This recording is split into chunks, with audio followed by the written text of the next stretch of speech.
Assalamualaikum warahmatullahi wabarakatuh. Teman-teman sekalian rahimakumullah, kita bersyukur kepada Allah, kita sudah memasuki hari ke-10 Ramadan pada tahun ini. Mudah-mudahan kita tetap diberi kesehatan oleh Allah Subhanahu wa taala. Teman-teman sekalian, dari sekian soal yang masuk pada hari ke-10 ini, kita akan memilih pertanyaan yang sudah lama, yakni tentang perklinikan, perdukunan, ramal-meramal. Ternyata di akhir zaman ini malah tidak surut. Bahkan ramal-meramal perdukunan ini semakin marak, bahkan banyak sekali tokoh-tokoh yang diidolakan begitu sebagai peramal ulung, sebagai dukun ulung. Ya, kita bisa melihat fenomena dulu Ponari gitu ya, dengan jimat batunya ya, kemudian Ningsih Tinampi, Gus Wafan dan lain sebagainya. Bahkan stasiun televisi masih ada yang menayangkan tayangan favorit yakni tentang meramal. Ini luar biasa fenomena di akhir zaman.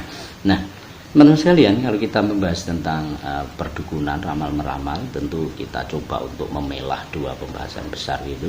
Kita sudah sediakan kitab yang saya bawa, yakni Bughyatul Mustarsyidin. Nanti kita ambil yang ada di dalamnya, di antara Ismitul Ain, yang Ainain, atau Talkhisul Murad yang ada dalamnya. Bughyatul Mustarsyidin, karya besar Syekh Muhammad Abdurrahman bin Husain bin Umar Ba'alawi. Luar biasa, kitab ini sangat terkenal.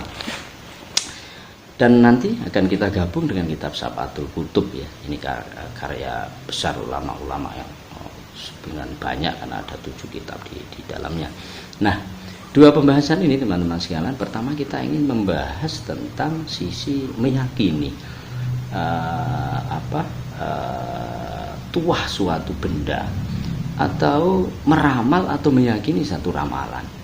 Jadi misalkan ini sering viral gitu, orang banyak yang meramalkan COVID-19 akan reda ketika datangnya bintang Suroya, atau bahkan sebagian pernikahan ini masih ada yang orang enggan nikah di waktu-waktu tertentu karena memang diyakini itu akan membuat cilaka.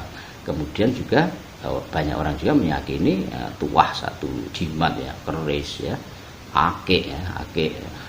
Kemudian media-media untuk klinik dan perdukunan. Nah, dari hal-hal semacam ini ada 3 penafsiran ketika orang percaya ramalan, orang percaya tuah terhadap satu benda, orang percaya takut terhadap suatu hal apabila dilanggar gitu.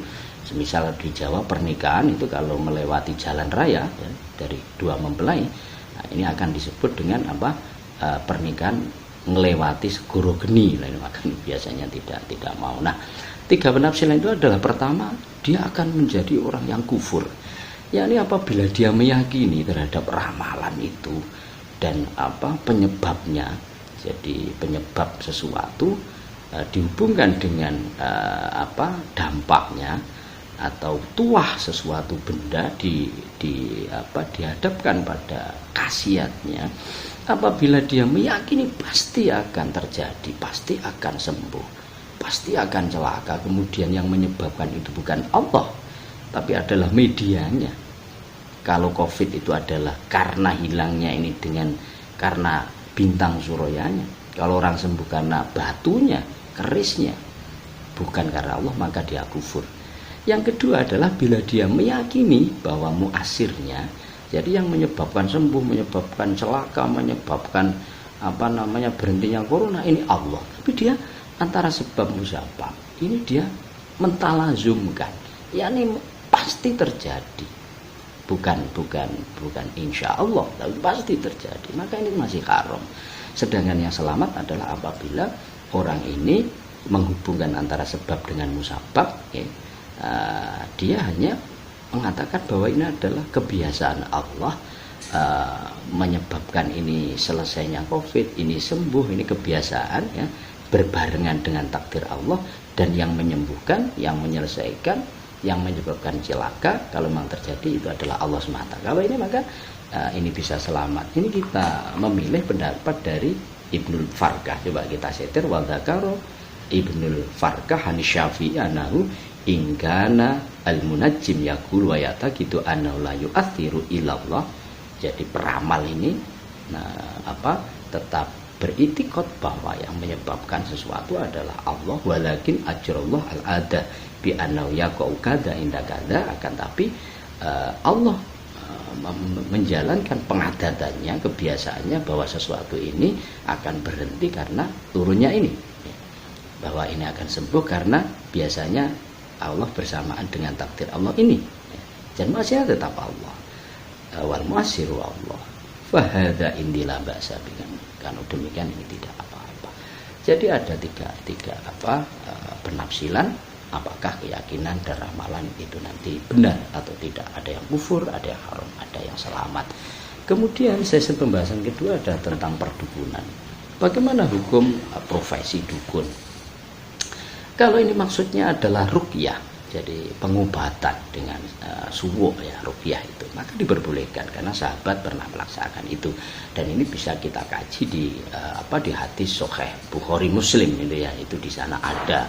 Jadi praktek perdukunan yakni ruqyah yang dilakukan oleh sahabat, dan bahkan ini diakati ijaroh, yakni harus membayar. Nah, yang tidak boleh adalah apabila itu diakati jualah. Jadi perkelenikan berkaitan dengan barang gaib tapi diakati jualah. Jualah adalah orang membayar.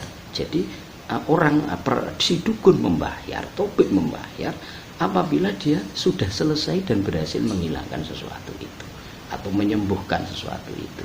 Kalau tidak maka tidak dibayar. Ini yang tidak boleh. Jadi yang boleh seperti akad kedokteran itu. Jadi orang mengobati ya dibayar, entah sembuh entah tidak. Nah, ini yang diperbolehkan. Nah, bisa kita baca di dalam Sabatul Kutubnya. Jadi wa'an Ibni Abi Zaid la yajuzu al-jublu, jadi tidak boleh akad jualah ala ikhrajil jan minal insan, jadi untuk mengeluarkan jin ya, dari tubuh manusia, li annahu la ya'rifu haqiqatahu, karena ini tidak ada orang yang tahu hakikat tentang jin. Tapi kalau orang berusaha, orang kena jin kemudian dia menyembuhkan ya, tanpa dibayar atau dibayar, baik sembuh atau tidak ya, selamat atau tidak, seperti dokter menangani, maka ini diperbolehkan. Tapi kalau diakati jualah tidak diperbolehkan. Nah, teman-teman sekalian, masih ada hal-hal yang harus kita batasi terkait dengan perdukunan, profesi perdukunan ini. Dan ini ditulis dengan seksama di dalam kitab Sabatul Kutubnya. Jadi apakah kemudian kalau perdukunan boleh mutlak diperbolehkan? Ternyata ini tidak. Jadi paling tidak ada 4 yang harus dipenuhi. Yang pertama adalah ingka namanya taati dalika khairon mutasyari'an. Jadi pelaku dukunnya ini adalah orang yang tertib syariat. Jadi ya sholat, ya puasa begitu ya. Jadi tertib syariat. Yang kedua, wakana man yasta'inu bi minal arwah al khiyarah. Jadi apabila dia harus minta bantuan kepada arwah itu ya, maka ini yang baik. Jin muslim ya, malaikat ya. Jadi khodamnya harus yang baik, jangan sampai yang tidak baik. Kemudian wakanat azaimuhu la tukhalifu syar'a. Jadi apabila menggunakan media jimat, ini jangan sampai yang mukhalif terhadap syariat. Apakah ada? Kadang ada. Jadi seperti ada orang menyembuhkan dan seterusnya, tapi syaratnya ini harus menginjak Al-Quran. Ini namanya media-media, cara-cara yang melanggar syariat. Ini juga menyebabkan yang asalnya ini boleh menjadi tidak boleh. Kemudian yang terakhir, walaysa fi ma yadhar ala yadihi minal khawariq dororun syari'un ala ahadin. Dampak yang ditimbulkan ketika praktek perdukunan ini tidak madoroti terhadap seseorang. Kalau madoroti, wah ini tidak boleh. Jadi nyandet nyisir tidak boleh karena madoroti kepada orang lain. Tapi kalau untuk merekatkan orang yang sedang berjauhan ya, permusuhan, rumah tangga yang kacau, maka ini tentu menjadi baik karena justru kebalikan dari doror. Nah, maka di sini falaisa dari kami nasihri, kalau ini sudah terpenuhi bukan sihir, bal minal asrar wal maunah, bahkan adalah keistimewaan seseorang yang diberikan Allah kepada dia. Nah, ini dari Sabatul Kutub.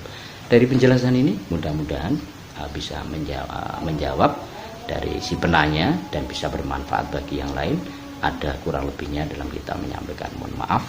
Sekali lagi kita ingatkan, jaga iman takwa kita, imun kita, saya akhiri. Wallahu muwaffiq ila aqwamit thoriq. Wassalamualaikum warahmatullahi wabarakatuh. La ilaha illallah Muhammadun Rasulullah.